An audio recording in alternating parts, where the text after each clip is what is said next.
Hello बच्चों, स्वागत है आपका एक बार फिर से एक नए लेक्चर में। पिछले लेक्चर में हमने 5 क्वेश्चन किए थे ग्रुप किसके और ग्रुप ए के, और 5 क्वेश्चन हम और करने जा रहे हैं। उसके बाद 10 क्वेश्चन बचते हैं, उनको भी हम जल्दी निपटा लेंगे। इसी प्रकार अलग अलग ग्रुप के हम जल्दी जल्दी करते जाए। ठीक है। जो ए ग्रुप की तैयारी कर रहे हैं जल्दी से वीडियो से जुड़ जाओ, ज्यादा से ज्यादा शेयर करो अपने दोस्तों यार रिश्तेदारों में, जहां भी आपको शेयर करना है जल्दी से इसको शेयर। ये ए ग्रुप का है, बट इसको हम यहाँ पे नहीं देखेंगे। ठीक है। ओके। तो यहाँ पे ये है आपका ए ग्रुप। 5 क्वेश्चन में पहले कर लिए थे, 5 क्वेश्चन हम अब करेंगे। ओके। चलिए करते हैं फिर क्वेश्चंस को। सबसे पहले यहाँ पे आपका हमने ये 5 क्वेश्चन कर लिए थे पहले की, अब हम 5 क्वेश्चन अब करेंगे। सबसे पहला जो क्वेश्चन है आज का वो है प्रकाश है। Light is a, option number A अनुदैर्ध्य तरंग यानी लॉन्गिट्यूडिनल वेव, ऑप्शन बी अनुप्रस्थ तरंग ट्रांसवर्स वेव, या ऑप्शन सी ए और बी दोनों, बोथ ए एंड बी, या फिर ऑप्शन नंबर डी इनमें से कोई नहीं, नन ऑफ दिस। सबसे पहले बच्चों मैं आपको एक चीज यहाँ पे बताना चाहता हूँ। एक चीज यहाँ पे अच्छे से जान लो कि देखो, प्रकाश को हम दो तरीके से यहाँ पे डिफाइन कर सकते हैं। पहला, सॉरी, यहाँ पे बात करी है तरंगों। ठीक है, यहाँ पे भी तरंग ऑप्शन में तरंग। तो मैं तरंगों से संबंधित आपको कुछ चीजें बताना चाहता हूँ यहाँ पे, ताकि फिजिक्स में आप अच्छे हो सके। ठीक है।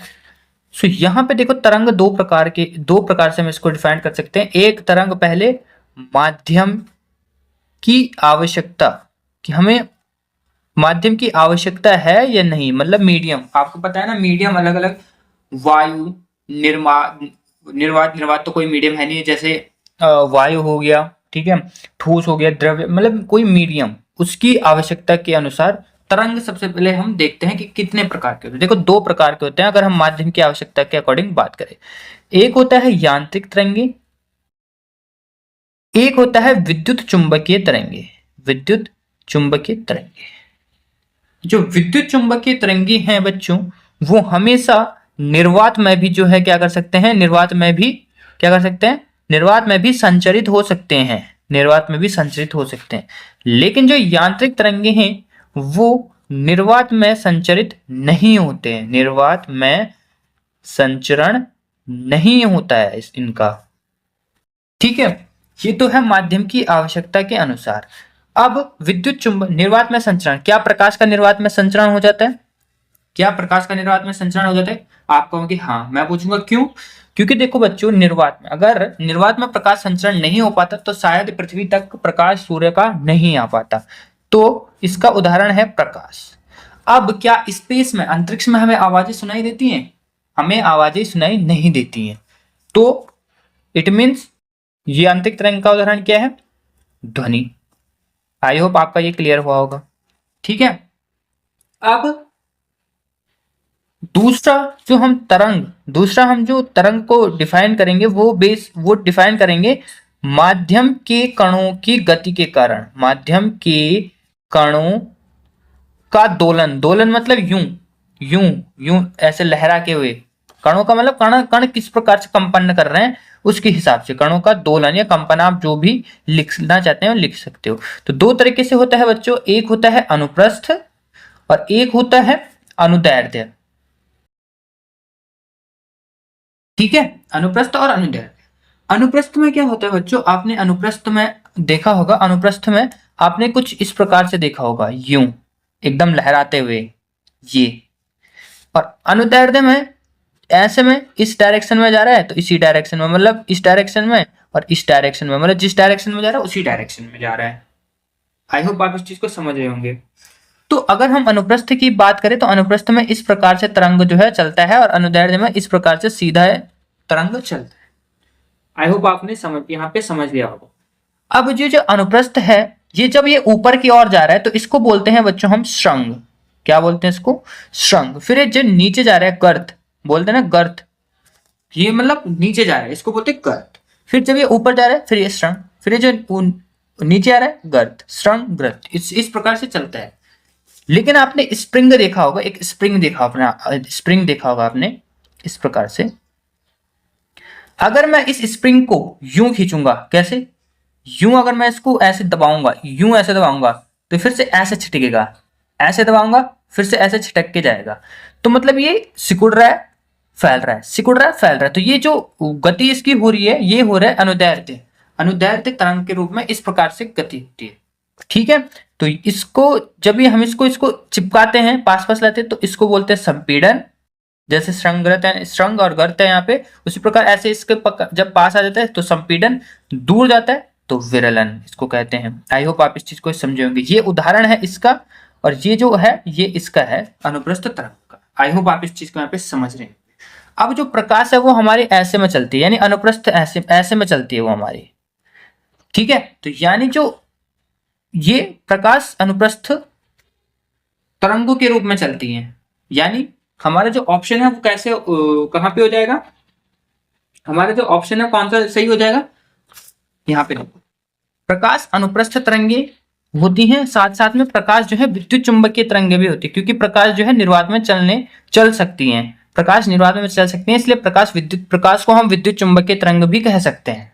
आई होप आप इसको समझ रहे होंगे। और प्रकाश अनुप्रस्थ तरंग भी होती हैं क्योंकि वो इस प्रकार से क्या हुए चलती हैं। यहाँ पे ध्यान से देखो बच्चों एक चीज और, यहाँ पे ध्यान से देखो जो कण के ये है तरंग की दिशा, ये है तरंग की दिशा, कि तरंग इस दिशा में जा रही है, ऐसे यूं यूं यूं तरंग जा रही है, और ये है तरंग के कणों की कंपन की दिशा। तो जब तरंग के कणों की कंपन की दिशा तरंग की दिशा के लंबवत हो, लंबवत ही तो है, देखो ऊपर नीचे इस प्रकार से तरंग की कणें कंपन कर रही हैं, और तरंग की दिशा इस प्रकार है, तो ये देखो 90 डिग्री बना रहे हैं, ऊपर भी नीचे भी। तो जब इस प्रकार 90 डिग्री बनाए यानी लंबवत हूं, यानी तरंग की दिशा तरंग के कंपन की दिशा, सॉरी तरंग के कंपन, जब तरंग के कणों की कंपन की दिशा तरंग की दिशा के लंबवत हो तो वो होता है अनुप्रस्थ। और जब तरंग की दिशा जब तरंग के कणों की दिशा ऐसे छिटक रहा है, ऐसे ऐसे ऐसे ऐसे, जब तरंग के कणों की कंपन की दिशा तरंग की दिशा के अनुदिश, मतलब उसी डायरेक्शन में वो जा रही हो, तो वो होता है अनुदैर्ध्य। आई होप आप इस चीज समझ लेंगे। तो प्रकाश जो है वो अनुप्रस्थ तरंगे होती हैं, यानी इस प्रकार से जो है प्रकाश चलता रहता है। ठीक है, और प्रकाश निर्वात में भी चलता है, इसलिए प्रकाश विद्युत चुंबकीय तरंगे भी है। आई होप आपको ये क्लियर हुआ होगा। तो प्रकाश अनुप्रस्थ तरंगे हैं, यानी ऑप्शन नंबर बी हमारे यहाँ पे करेक्ट हो जाएगा। तो देखो एक क्वेश्चन से मैंने आपकी कई सारी चीजें यहाँ पे क्या करी, सॉल्व करी है। देखो ध्वनि से संबंधित आपका कई चीजों में यहाँ पे हुआ, विद्युत चुंबकीय तरंगों किससे आपका यहाँ पे कई सारी चीजें डाउट हुई, कई सारी आपकी चीजें यहाँ पे डाउट हुई, मतलब क्लियर हुई होंगी, कई सारे डाउट आपके यहाँ पे क्लियर हुए होंगे। ठीक है, सो छठवें का जो है ऑप्शन नंबर बी जो है करेक्ट हो जाए। ओके, अब चलते हैं आगे की ओर। छठवें का हमारा बी सही है। अब चलते हैं सातवें क्वेश्चन की तरफ। सातवां क्वेश्चन क्या कह रहा है, परासरंग तरंगों की आवृत्ति कितनी होती है। तो ये आपको सीधे रटना है। Frequency of ultrasonic sound wave is 20,000 hertz से अधिक ग्रेटर देन 20,000, 20 हर्ट्ज से अधिक ग्रेटर देन 20 हर्ट्ज, 200 से अधिक 200 हर्ट्ज से अधिक ग्रेटर देन 200 हर्ट्ज, उपरोक्त में से कोई नहीं। तो ऑप्शन नंबर ए हमारे यहाँ पे करेक्ट हो जाएगा। हमेशा जो परासरव्य तरंगों की आवृत्ति होती है बच्चों वो कितनी होती है, 20,000 हर्ट्ज से अधिक, यानी ग्रेटर देन 20,000 हर्ट्ज। ओके, आठवां क्वेश्चन आपके स्क्रीन पे आपको दिख रहा होगा। ध्वनि की चाल सर्वाधिक है, speed of sound is maximum in, ध्वनि की चाल सर्वाधिक है, speed of sound is maximum in ठोस, द्रव, गैस और प्लाज्मा। तो ये है क्या, किसमें होती है, ठोस में होती है, यानी ऑप्शन नंबर ए यहाँ पे करेक्ट हो जाएगा। अब देखो ध्वनि ठीक उल्टा है किसका, ध्वनि ठीक उल्टा है किसका, प्रकाश का। देखो प्रकाश की जो स्पीड है तो सबसे ज्यादा निर्वात में होती है, जबकि ध्वनि निर्वात में चल ही नहीं सकती। ध्वनि की जो सबसे ज्यादा स्पीड होती है वो ठोस में होती है, लेकिन प्रकाश की जो सबसे कम स्पीड होती है वो ठोस में होती है। दोनों ध्वनि और प्रकाश एक दूसरे के बिल्कुल उल्टे हैं। ठीक है, इनको एक दूसरे की चीजें पसंद नहीं आती, एक तरह से ये कह लो, ठीक एक दूसरे से उल्टे हैं। ठीक है, आई होप आप इस चीज को यहाँ पे समझे होंगे। तो चलिए 9वां क्वेश्चन करते हैं। 9वां क्वेश्चन क्या कह रहा है, देखो निम्न में से कौन सा विद्युत का सबसे खराब चालक है, which one of the following is the poorest conductor of electricity. देखो आपने देखा होगा घरों में जो वायर हम यूज करते हैं उसमें हम कौन सी धातु का यूज करते हैं, आपने कहा होगा एल्यूमिनियम की तारें, कॉपर, सिल्वर, ये तो आपने देखी होंगी, लेकिन आपने कभी कार्बन की नहीं देखी होंगी। तो यहां से देखो ऐसा क्वेश्चन है कि डेली लाइफ में यूज, मतलब डेली लाइफ में भी आप इन चीजों का यूज करते हैं, आपको पता इससे चल जाता है। तो कुछ ऐसे क्वेश्चन भी आ जाते हैं जो आपके डेली लाइफ में यूज हो रहे होंगे, इन चीजों से संबंधित क्वेश्चन आ जाते हैं।